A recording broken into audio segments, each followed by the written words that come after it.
Boss, okay pa ba kitaan kay Grab? Kaya pa ba ng 4K pataas? Kaya pa ba ng 4K pataas? Hindi ko masasabi no, pero kasi kadalasan ng mga nagpo-post, yung income nila is 4K o 5K.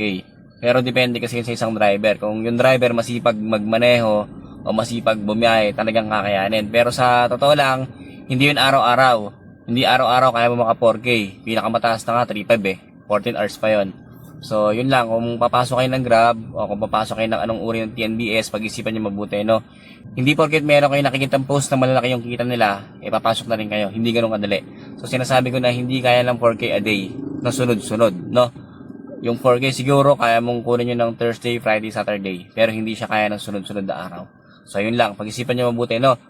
So, sa nagtanong, kung gusto mong pumasok ng Grab, mas mainam na magtanong ka sa mga kakilala mo pa, no? So, yun lang. Ingat.